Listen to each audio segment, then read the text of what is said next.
Subscribe कीजिए ध्येय IAS channel को और बेल आइकन को दबाइए लेटेस्ट वीडियो सबसे पहले देखने के लिए।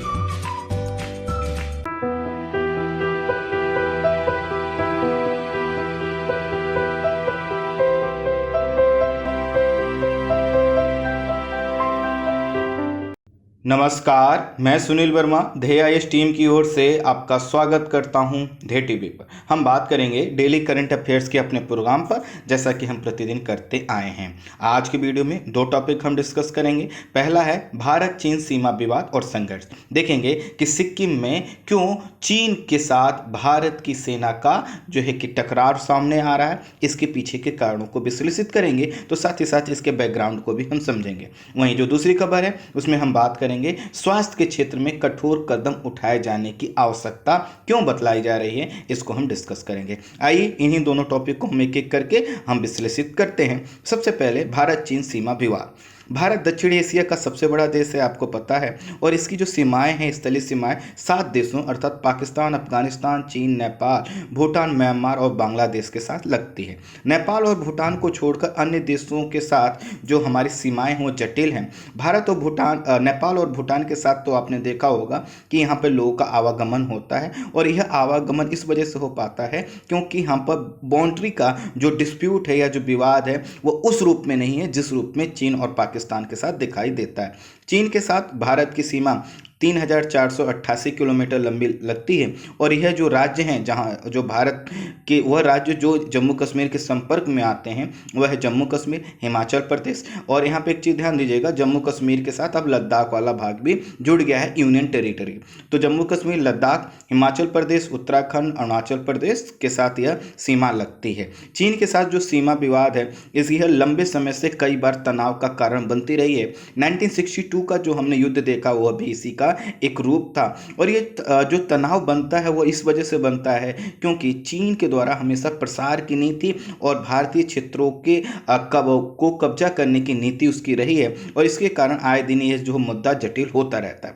आज जो तिब्बत का क्षेत्र है वह कभी तिब्बत का क्षेत्र स्वायत्त होता था, लेकिन चीन ने उस पर कब्जा कर लिया है। कहीं ना कहीं एक चीज़ हम ये समझ पा रहे हैं कि चीन की जो नीतियां हैं ये सीमा विवाद को जटिल बना देती हैं। आज जो तिब्बत का जो क्षेत्र हम देखते हैं, ये तिब्बत का जो क्षेत्र है यह पहले, जैसा कि मैंने बताया, यह ऑटोनोमस और स्वायत्त क्षेत्र था। चीन ने इसका अधिग्रहण कर लिया है, लेकिन यह जब अगर हम थोड़ा सा और पीछे की ओर जाएं तो तिब्बत का जब अधिग्रहण करने से पहले यहाँ पर ब्रिटिश ईस्ट इंडिया जो कंपनी थी जो यहाँ पर रूलिंग कर रही थी इंडिया में, उसने और तिब्बत के बीच में 1914 में शिमला समझौता हुआ था, और शिमला समझौते के तहत हमने एक मैकमोहन लाइन को स्वीकार किया था जो कि भारत और तिब्बत के बीच के बाउंड्री को दिखाता है। लेकिन आज़ादी के बाद क्या हुआ, जब हम आज़ाद हुए या फिर चीन ने जब तिब्बत का अधिग्रहण कर लिया, इस पर कब्जा कर लिया, तो उसने इस समझौते, शिमला समझौते को भी मानने से मना कर दिया, और वह भारतीय क्षेत्रों पर भी अपना दावा पेश करने लगा। हमसे थोड़ा सा भूल चूक इसलिए हुई, मैं हमसे मतलब यहाँ पर है हमारी सरकारों से, कि जब हम आज़ाद हुए तो हम लोगों ने हिंदी चीनी भाई भाई का नारा दिया, लेकिन चीन हमारे पीछे जो है कि कहीं ना कहीं कमर कस रहा था और हम पर हमला करने की साजिश रच रहा था। और इसी के कारण क्या हुआ, चीन को एक बहाना मिल गया, और वह बहाना था 1959 में तिब्बत में चीनी और जो चीन के खिलाफ जो है वहाँ पर जो तिब्बत के लोग थे उन्होंने विरोध कर दिया, और उसके वजह से जो वहाँ के नेता थे दलाई लामा, उनको भारत आना पड़ा, और भारत भागकर आना पड़ा। भारत ने उनको शरण दी, और चीन ने इसको इस रूप में स्वीकार किया कि जो लोग हमारे खिलाफ आवाज़ उठाते हैं भारत उनको शरण देता है, और उसके तहत आगे चलकर सीमा विवाद को आगे करते हुए चीनी सेना ने 2 अक्टूबर 1962 को भारत पर हमला कर दिया। और जब भारत पर हमला कर दिया तो इसके वजह से हम उस समय इस चीज़ के लिए तैयार नहीं थे, तो हमारा काफ़ी क्षेत्र जो है कि के क्षेत्र का अतिक्रमण चीन के द्वारा कर लिया गया। अब हुआ क्या कि अब जब यह नियंत्रण कर लिया गया, फिर से बातचीत हुई और इस मुद्दे को शांत करने का प्रयास किया। तो अगर हम भारत चीन सीमा जो अब देखते हैं, जिसको हम एक्चुअल कंट्रोल लाइन के नाम से भी जानते हैं, इसको देखें तो यह जो रेखा है 3 सेक्टरों में डिवाइड देगी। और एक्चुअल जो है कि कंट्रोल ऑफ लाइन कौन सा है, इसको ये समझिए, जो भारत और चीन की सीमा है इसको हम जो है कि वास्तविक नियंत्रण रेखा के नाम से जानते हैं। इसमें 3 सेक्टर को दिखाया जाता है, या हम इस पूरे क्षेत्र को आपके जम्मू कश्मीर से लेकर अरुणाचल प्रदेश वाले क्षेत्र को 3 भागों में हम विभाजित करते हैं। कौन सा सेक्टर है यह आपके, यह एक तो पूर्वी सेक्टर है, दूसरा मध्य सेक्टर है, तीसरा पश्चिमी सेक्टर है। पूर्वी सेक्टर के अंतर्गत अरुणाचल प्रदेश का इलाका आता है और इसके जो है कि लगभग 90,000 वर्ग किलोमीटर क्षेत्र पर चीन अपना दावा करता है, जबकि वह हमारा है। वहीं जो मध्य सेक्टर है इसमें उत्तराखंड, हिमाचल प्रदेश और सिक्किम का क्षेत्र आता है, जहां पर अभी वर्तमान समय में विवाद है।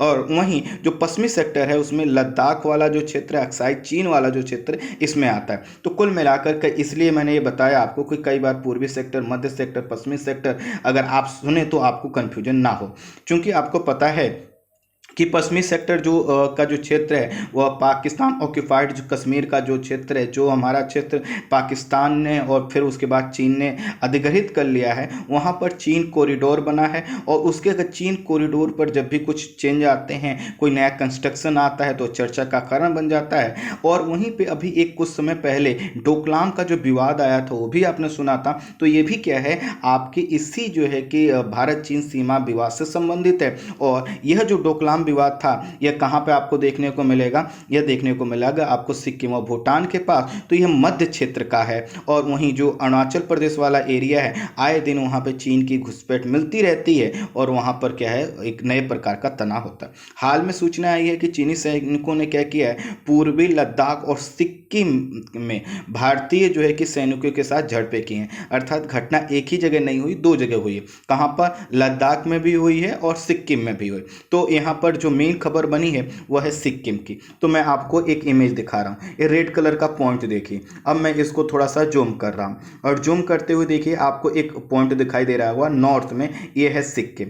और उसके बाद देखिए ये है भूटान, और इसके साथ साथ आप एक और मैप देख लीजिए, ये है आपका नाथुला। लेकिन ध्यान दीजिएगा जो अभी का घटनाक्रम है वह नाथुला से रिलेटेड नहीं है, लेकिन हाँ ऐसा ही एक नाम आएगा, इसलिए आप कंफ्यूज मत होइएगा। तो देखिए नाथुला की लोकेशन आप देख लीजिए, पूर्वी चीन में आपको दिखाई दे रहा है। और जो डोकलाम विवाद जो हुआ था, वो जो क्षेत्र था वो भी आप देख लीजिए, यहाँ पर लिखा हुआ रेड कलर में सिंबल बना हुआ है। और अभी का जो क्षेत्र है जो विवाद का है वो देखिए सिक्किम के नॉर्थ भाग में है, ना कि पूर्वी भाग में। तो ये लोकेशन इसलिए इंपॉर्टेंट थी कि अभी एक नाम आएगा जिसको आपने सुन रखा होगा तो कंफ्यूज हो जाएंगे।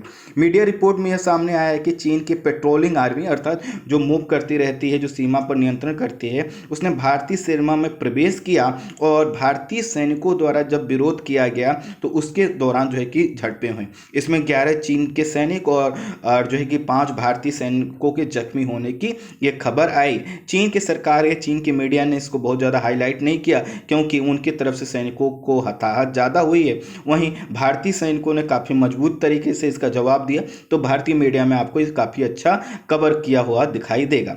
यह विवाद जो है कि सिक्किम क्षेत्र में स्थित जो है कि ध्यान दीजिएगा, यहाँ पे भी थोड़ा सा टाइपिंग मिस्टेक हुआ है, जिसके लिए मैं दिखा रहा था कि आप कंफ्यूज मत होइएगा। तो यहाँ देखिए नाथुला लिख दिया गया है, नाथुला नहीं है, नाकुला है। ध्यान दीजिएगा, नाकुला दर्रा, NAKULA, नाकुला दर्रा।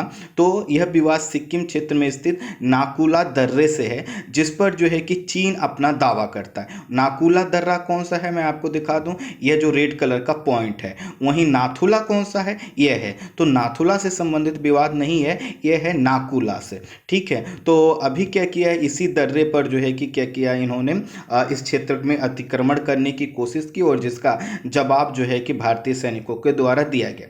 हिमालय का यह जो हिस्सा है, नाकुला जो दर्रे के नाम से हम जान रहे हैं, यह हिमालय, ग्रेटर हिमालय का भाग है और 5259 मीटर की ऊंचाई पर स्थित है। नाकुला दर्रा जो है कि क्या है कि यहाँ पर ये सबसे बड़ी बात है, यहाँ पर कोई आवाजाही तो नहीं होती जैसे नाथुला दर्रे की होती। नाथुला दर्रे में हमने देखा है कि नाथुला दर्रे से तो क्या होता, आवागमन होता है। जैसे आपने देखा होगा, कल मैंने आपके साथ एक वीडियो मानसरोवर वाला डील किया था, तो उसमें मैंने बताया था कि एक दर्रे से होकर भी हम लोग मानसरोवर जा सकते हैं। इस तरह से नाकुला दर्रे से तो होकर नहीं जा सकते, लेकिन इसकी जो लोकेशन है, अगर वहाँ पर किसी का कब्जा हो जाता है, चीन का खास करके, तो हमारे लिए काफ़ी चुनौती भरा हो सकता है। अर्थात इसका जो जियो जियो पॉलिटिक्स इम्पैक्ट है वह काफ़ी ज़्यादा है। भारत के लिए इस पर नियंत्रण इसलिए जरूरी है क्योंकि यह क्षेत्र है जहाँ से चीन की आर्मी जो है कि पश्चिमी सिक्किम में प्रवेश कर सकती है। अभी देखिए अगर वो नाथुला के माध्यम से होते तो पूर्वी जो है कि सिक्किम को प्रभावित करते, लेकिन ये जो पश्चिमी जो सिक्किम वाला जो क्षेत्र है, अगर देखिए इन्होंने मेन पॉइंट पे कर लिया तो पश्चिमी जो सिक्किम है जो कि कम जो है कि तनाव का कारण बनता है वह भी इनके क्षेत्र में आ सकता है। इसलिए आर्मी को जो है कि इंडियन आर्मी को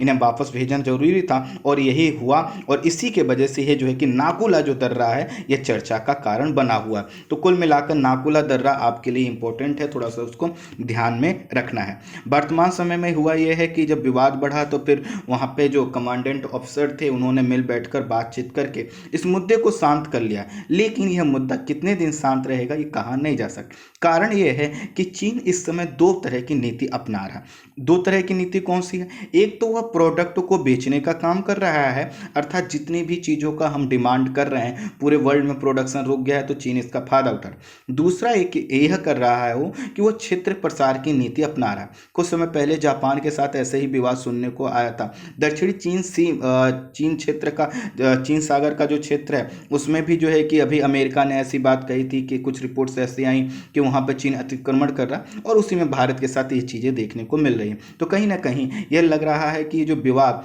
हमारा लंबे समय से चलता चला आ रहा है इसके लिए थोड़ा सा हमें कुछ और भी नीति अपनाने चाहिए और थोड़ा सा चीन को किसी इस तरह से डील करना चाहिए जिससे ना तो विवाद उत्पन्न हो और ये लंबे समय से के लिए मुद्दा थोड़ा शांत भी हो जाए। खैर आइए आगे बात करते हैं हम दूसरे टॉपिक पर, स्वास्थ्य के क्षेत्र में कठोर कदम उठाने की आवश्यकता। ये जो टॉपिक है पहले टॉपिक से भी ज़्यादा इम्पोर्टेंट है। पहला जो टॉपिक है वो मीडिया सेंसेशन से ज़्यादा जुड़ा हुआ है और हमारी राष्ट्रभक्ति से जुड़ा हुआ है, लेकिन जो दूसरा टॉपिक है ये आपके सिलेबस से बहुत अच्छी तरह से जो सोशल इशू का जो टॉपिक है उससे जुड़ा हुआ है। देखिए होता क्या है कि पहले एक एक करके हम शब्दों को समझते हैं। स्वास्थ्य का मतलब होता है किसी व्यक्ति का बीमारी और चोट जैसी समस्याओं से मुक्त रहना। दूसरे शब्दों में अगर हम कहें तो किसी व्यक्ति को ना तो बीमारी है और ना ही बीमारी उत्पन्न करने वाले कारक हैं तब व्यक्ति क्या है? स्वस्थ है। फॉर एग्जांपल आपके जहां पे आप रहते हैं वहां के साफ सफाई, पीने का पानी, हवा, बाकी सब चीजें कितनी अच्छी हैं यही डिसाइड करेगा कि आपका स्वास्थ्य कैसा है। अगर आप खराब परिस्थितियों में रहेंगे तो भले ही अभी स्वस्थ हैं कुछ समय बाद स्वस्थ नहीं रहेंगे। तो इसीलिए जब भी हम स्वास्थ्य शब्द का यूज करते हैं तो उसमें न सिर्फ बीमारियों की बात आती है बल्कि उन सभी कारकों पर बात की जाती है जिनके वजह से बीमारियों से हम मुक्त हो सकते हैं या जिनसे हम बीमारियों से बच सकते हैं। सभी प्रकार के कारकों की बात की जाती है।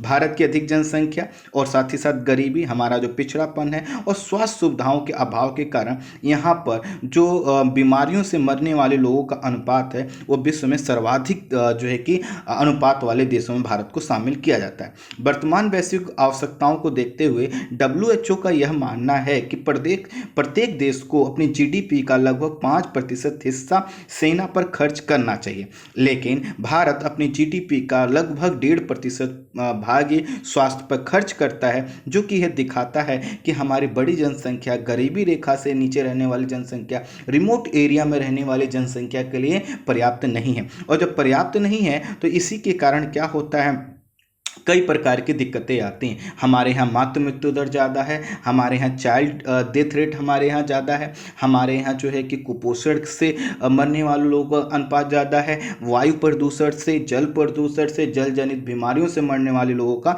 अनुपात काफ़ी ज़्यादा माना जाता है। इन सभी चीज़ों के पीछे अगर हम देखें तो इसके पीछे का कारण कई हैं। अब इसमें हम देखिए सरकारों को नहीं घसीट सकते ना हम, चूँकि हम लोग को क्या है सिविल एस्पिरेंट के रूप में इस चीज़ को देखना, तो हम ये नहीं कह सकते किसी सरकार ने खराब किया, किसी सरकार ने अच्छा किया। ऐसे शब्दों को यूज कभी मत करिएगा।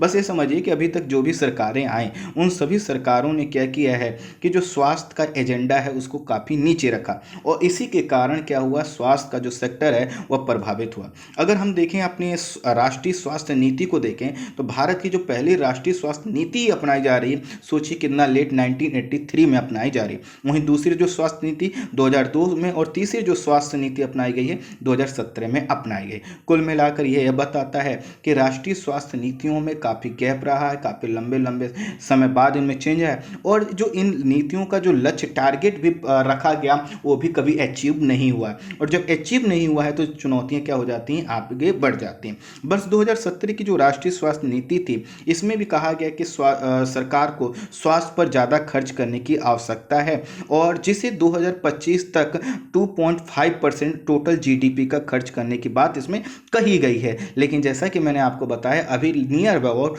1.5% जो है कि पूरे जीडीपी का हम केवल स्वास्थ्य पर खर्च करते हैं। चलिए हम खर्च कम करते हैं, लेकिन हमारे पास अगर लोग हैं और हमारे पास स्किल्ड डॉक्टर्स हैं तो भी इस चीज़ को हम भर सकते थे, लेकिन ऐसा होता नहीं है। WHO के मानक के अनुसार डॉक्टरों के संदर्भ में यह कहा जाता है कि प्रति 1000 जनसंख्या पर एक डॉक्टर होना चाहिए, और भारत में एक डॉक्टर पर जो है कि 11,000 लोगों का अनुपात है, अर्थात 10,000 अधिक लोगों का भार एक डॉक्टर पर। अब इसमें भी थोड़ा सा ग्रामीण और शहरी क्षेत्रों को भी आप शामिल कर लीजिए तो आपको समझ में आ जाएगा कि कितना कठिन है और कितना चुनौतीपूर्ण है कि जो है कि ग्रामीण सेक्टर में वैसे भी डॉक्टर नहीं रहना चाहते, और डॉक्टर जिनके पास भी थोड़ी सी कैपेसिटी है, हाई स्किल्ड हैं, वो शहरों की ओर मूव करते हैं। तो इन सभी चीज़ों के कारण क्या होता है, चुनौतियां बढ़ जाती हैं। और इस देखिए एक जो चीज़ ये कहा गया हमारे पास 11,000 लोगों पर एक डॉक्टर है, और इसमें ये भी कहा जा रहा है कि हमारे यहाँ झोला छाप जो डॉक्टर होते हैं उनका अनुपात क्या है, बहुत ज़्यादा है। WHO ने ही वर्ष 2016 में अपनी एक रिपोर्ट सौंपा था, और उसमें कहा था कि भारत में जो एलोपैथिक डॉक्टर के तौर पर जो प्रैक्टिस करने वाले जो लोग हैं उनमें से ऐसे हैं जिनके 1/3 ऐसे हैं, 1/3 ऐसे हैं जिनके पास डिग्री नहीं है। आपने देखा होगा कि मेडिकल स्टोर के बगल में ही एक छोटी सी केबिन बना दी जाती है और मेडिकल स्टोर वाला व्यक्ति उसमें बैठता रहता है, उसके पास कोई खास मेडिकल डिग्री नहीं होती जिसको आप एज ए डॉक्टर कह सकें। बाकी मेडिकल और जो है कि फार्मेसी का डिग्री अलग डिग्रियां होती हैं, उनको हम काउंट नहीं कर रहे हैं। तो कहा यह जा रहा है WHO के द्वारा उनके पास जो कि पर्याप्त मेडिकल डिग्री नहीं होती। भारत में स्वास्थ्य सुविधाओं का जो जाल विकसित भी हुआ है उसमें देखेंगे तो एक चीज़ और आपको नजर आएगा कि वो है कि प्राइवेट सेक्टरों का जो जाल है वो ज़्यादा मजबूत है, अर्थात जो भी हेल्थ सर्विसेज प्रोवाइड की जाती हैं भारत में अधिकांश में क्या होता है, प्राइवेट सेक्टर की जिम्मेदारी दी गई है और गवर्नमेंट सेक्टर की जिम्मेदारी काफ़ी कम है। अगर ग्रामीण क्षेत्रों में देखें तो लगभग 72% आबादी प्राइवेट हेल्थ केयर पर निर्भर है। अगर शहरी क्षेत्रों में देखें तो भी लगभग ऐसा ही कुछ अनुपात दिखाई देगा। शहरी क्षेत्रों में भी लगभग 65% लोग जो है कि अपना जो इलाज जो कराते हैं वह कहाँ कराते हैं, प्राइवेट सेक्टरों में ही कराते हैं। कोरोना वायरस की वजह से जब पूरा देश कोविड-19 से निपट रहा, ऐसे में एक प्रवृत्ति देखने को मिली है और वह है प्राइवेट हॉस्पिटल्स की। वह उनका क्या है, असली चरित्र सामने आया। कौन सा असली चरित्र? कौन सा असली चरित्र? वह है हर चीज़ पे नफ़ा और नुकसान देखने का। नफ़ा और नुकसान का मतलब है कि वह हर चीज़ को पैसे के एंगल से देखते हैं, अपने मुनाफे के एंगल से देखते हैं। अगर मान लीजिए फॉर एग्जांपल मैं आपसे कहूं, या चलिए मैं आप अपने ऊपर एग्जांपल ले लेता हूं कि मान लीजिए मुझे अभी जो है कि बारिश हुई और मैं भीग गया और फिर मुझे बुखार हो गया, मैं हॉस्पिटल जाऊँ, मैं मुझे कहूँ कि मुझे बुखार है, तो उनको पता है कि मैं बता रहा हूँ कि मुझे ऐसा मैं कहीं नहीं गया, मेरी कोई ट्रेवल हिस्ट्री नहीं है, मैं किसी व्यक्ति के संपर्क में नहीं आया, मैं 1 महीने से अपने घर से भी बाहर नहीं निकला, फिर भी बहुत से मेडिकल जो हॉस्पिटल हैं और जो डॉक्टर हैं प्राइवेट सेक्टर के, वो ये कहेंगे कि आप पहले कोरोना टेस्ट करवा लीजिए। और वो ऐसा इसलिए कहेंगे कि क्योंकि कोरोना टेस्ट जब मैं करवाऊंगा तो उसमें काफ़ी जो है कि मुझे पैसे देने पड़ेंगे और उनसे लाभ होता है। तो कहीं ना कहीं जब कोविड-19 जैसी एक ऐसी महामारी से हम लड़ रहे हैं जिसमें पूरे देश को एक आवश्यकता है एकजुट होने की, ऐसे समय में भी बहुत से केसेस ऐसे आए हैं जिसमें इनकी लापरवाही देखने को मिल रही। अब केसेस बताता हूं तब आप इस चीज़ की गंभीरता को समझ पाएंगे। मैं अपने ऊपर से अब डायरेक्ट जो घटनाएं हुई हैं उन पर बताता हूं। तेलंगाना में एक 20 वर्षीय महिला जो कि प्रेग्नेंट थी, वो 5 प्राइवेट हॉस्पिटल्स में गई, लेकिन उसका इलाज नहीं किया गया। उसका इलाज इसलिए नहीं किया, हो सकता है वो कोविड-19 की इन्फेक्टेड हो। 6वें अस्पताल में गई महिला, वहाँ पर उसकी डिलीवरी हुई और उसके बच्चे की मृत्यु तब तक हो चुकी थी। वहीं उसके बाद कुछ देर बाद महिला की भी मृत्यु हो गई।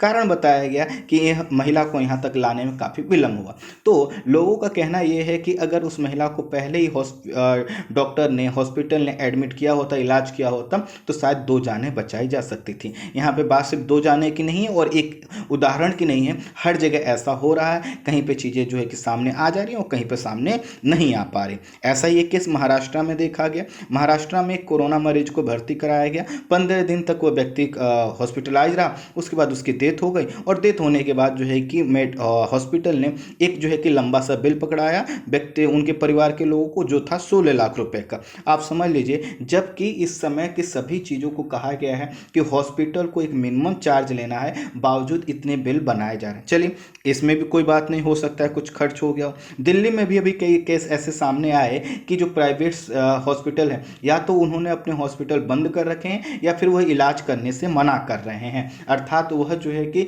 सिर्फ और सिर्फ जो है कि एक नॉर्मल केसेस या जो उनकी सर्जरी जिनमें उनको फ़ायदा है उन्हीं सेवाओं को दे रहे हैं। तो दिल्ली सरकार ने भी इस पर कड़े कदम उठाने की बात कही, फिर से थोड़ी चीज़ें नॉर्मल हुई।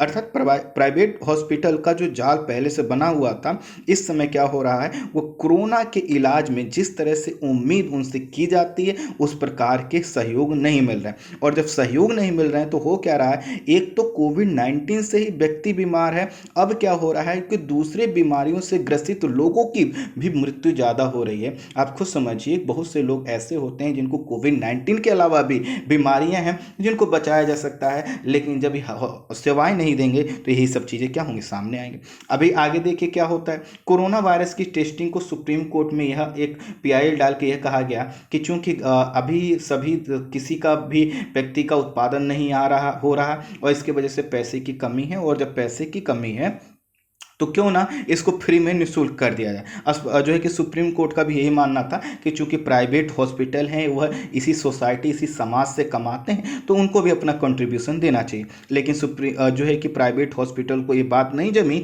और वह जो है कि सुप्रीम कोर्ट को सहमत कर ले गए कि नहीं, प्रत्येक टेस्ट पर लगभग 4500 रुपये खर्च करने होंगे, व्यक्ति को देने होंगे। जबकि यह रेट जो 4500 है, कई एडिटोरियल में ऐसा लिखा मिल रहा है कि यह रेट चीन और अमेरिका जैसे देशों से भी क्या है, ज़्यादा है। समझ लीजिए, कोविड-19 में जो हमसे फीस वसूली जाती है, जो कि जिसमें सुप्रीम कोर्ट ने खुद अपना पक्ष भी रखा कि आपको ऐसा करना चाहिए, लेकिन क्या हुआ, ये चीज़ें नहीं हुई। कुल मिलाकर होता क्या है कि ये जो टेस्ट है 4500 रुपये रखी गई, इनसे काफ़ी फायदा हो रहा है। इसी के कारण कई ऐसे केसेस आए कि सामान्य बुखार की कंडीशन में भी मरीजों को जो है कि कोरोना का टेस्ट कराने की बात पहले कही जाती है, फिर उनका कोई इलाज किया जाता है। मैं एक चीज़ ये भी समझ सकता हूँ कि जो हॉस्पिटल के डॉक्टर्स हैं उनको भी तो डर रहता है कि भाई सामने वाला व्यक्ति हो सकता है कोरोना ही हो, लेकिन अगर वो व्यक्ति कहता है कि वह उसके पास कुछ भी ऐसा नहीं है जो कि कोरोना के सिम्टम्स का कारण बन सकता है, अर्थात उसकी ब्रीदिंग प्रॉब्लम नहीं है, बाकी जो उसके जो सिम्टम्स होते हैं वो नहीं दिखाई दे रहे हैं, तो एक बार उस पर भरोसा कर लेना चाहिए। एक और रिपोर्ट सामने आई है, वो यह बता रही है कि अभी का नहीं है, पहले का है रिपोर्ट से जो मैंने अभी कलेक्ट किया है, उसमें यह पता चला है कि एक सरकारी हॉस्पिटल में एक व्यक्ति अगर जाता है तो इसका इलाज कराने का औसत जो है कि 6000 रुपये। वहीं अगर वही व्यक्ति जिसने 6000 में अपना इलाज कराया है, अगर प्राइवेट हॉस्पिटल में जाता है तो उसका चार्ज 26,000 रुपये है। आप समझ सकते हैं, सीधे 20,000 रुपये का जो है कि अंतर है। इसी के साथ साथ आयुष्मान योजना के तहत हमने क्या किया है कि हमने कहा है कि 5 लाख रुपये कवर करेंगे, लेकिन उसमें भी जो हमने हॉस्पिटल रखे हैं उसमें 60% से ज़्यादा हॉस्पिटल कौन से, प्राइवेट के।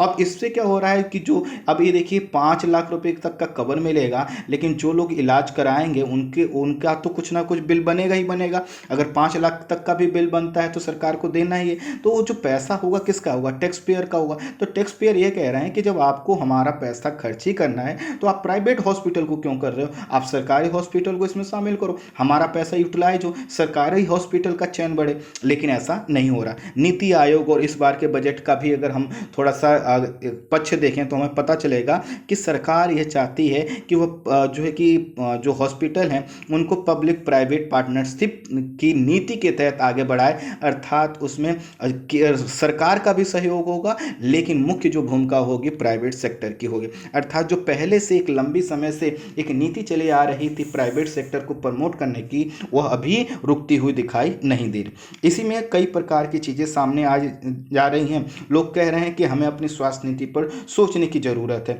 2 तरह के मॉडल पूरे विश्व में अपनाए जाते हैं। एक मॉडल है स्वास्थ्य को लेकर अमेरिका का। अमेरिका में क्या किया जाता है, हर व्यक्ति का बीमा कराया जाता है और आपको कहा जाता है कि आपका हेल्थ कवर कराया जा रहा है, सरकार वो हेल्थ कवर कराती है। और कोई व्यक्ति जब इलाज अपना करवाता है तो प्राइवेट हॉस्पिटल में जाता है, बिल उसका सरकार के द्वारा भर दिया जाता है। लेकिन यह पूरी व्यवस्था चरमरा गई हो और आप जो है कि यूरोप और अमेरिका में देख रहे हैं केसेस की संख्या क्या है। वहीं जो दूसरा मॉडल है वो क्यूबा का।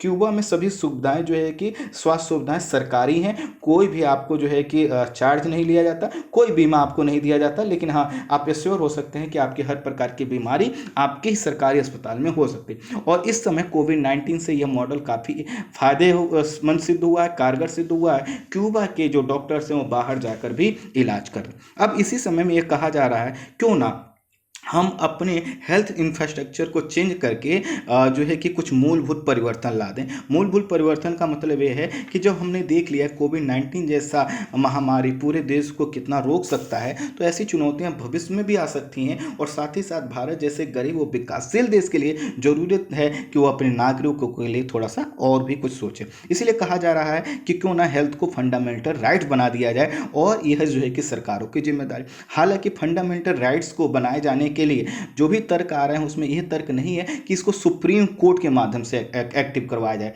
अर्थात यहाँ पे सुप्रीम कोर्ट से ज़्यादा जो हमारी सरकारें हैं उनको सोचना चाहिए, और हमें आपको सबको दबाव बनाना चाहिए सरकार पर कि जो हमसे वो पैसा टैक्स के रूप में लेते हैं, जो भी वो हमसे अब वायदे करते हैं, उसमें पहला जो प्रमुख वादा हो वह अच्छी स्वास्थ्य सुविधाओं का। और जितना वह पैसा प्राइवेट सेक्टर को छूट देने में, उनके जो है कि ज़मीन कम मूल्य पर देने में, या फिर किसी अन्य तरीके से करते हैं, क्यों ना सरकारी हॉस्पिटलों का दायरा बढ़ाया जाए। और जब ऐसा अगर हम कर लेते हैं तो हर व्यक्ति का अपने आप चिकित्सकीय इलाज उपलब्ध हो पाएगा और सबका एक फंडामेंटल राइट हो सकता है। हालांकि एक चीज़ और ध्यान दीजिए, जो अनुच्छेद 21 है जिसमें गरिमामय पूर्ण जीवन का अधिकार है, उस गरिमामय पूर्ण जीवन के अधिकार को लेकर कई लोग ये भी कह रहे हैं कि इसमें अच्छे हेल्थ की कंडीशन है, लेकिन वह चूंकि अभी क्या है कि हॉस्पिटल का जो जाल है वह ऐसा बना हुआ है जिसमें प्राइवेट सेक्टर है जिनसे हम उम्मीद नहीं कर सकते। इसलिए क्यों ना सरकारी हॉस्पिटलों का दायरा बढ़ाया जाए।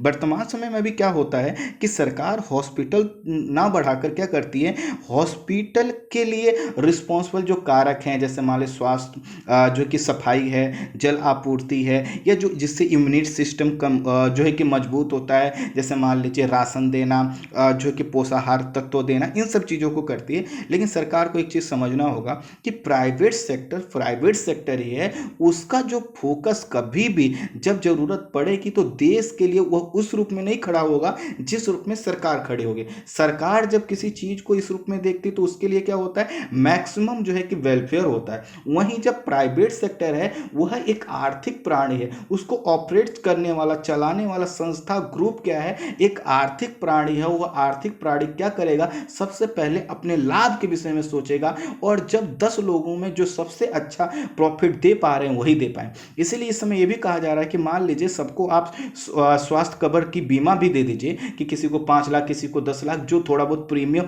दे सके। लेकिन उससे क्या होगा, जब भी ऐसी कोई ज़रूरत आएगी तो फिर से यही हॉस्पिटल उसमें भी छटनी करेंगे कि नहीं, हमें बड़े कस्टमर चाहिए जिनसे हम ज़्यादा पैसा ले सकते हैं। इसलिए कहा जा रहा है कि जुडिशरी नहीं, गवर्नमेंट की इस समय खुद के विल पावर की ज़रूरत है कि अपने वो हेल्थ इंफ्रास्ट्रक्चर को पूरा चेंज करे। और इसलिए चेंज करे क्योंकि आने वाले समय में न सिर्फ कोविड-19 की वजह से बल्कि अन्य जो डेथ होती हैं, जो मृत्यु होती हैं, हमने कई बार ऐसा देखा है कि जो प्रसव से पीड़ित महिलाएं होती हैं, उनको बच्चों को जन्म देने के लिए अस्पताल तक नहीं पहुंच पाती, उनको अच्छी सुविधाएं नहीं मिल पाती, माताओं और बहनों की मृत्यु होती। इन सभी चीज़ों को सोचते हुए कहीं ना कहीं स्वास्थ्य के क्षेत्र में जो है कि एक कठोर कदम उठाने की आवश्यकता कई लेखों में बताई जा रही है। तो स्टूडेंट, आज के लिए इतना ही। Thank you so much.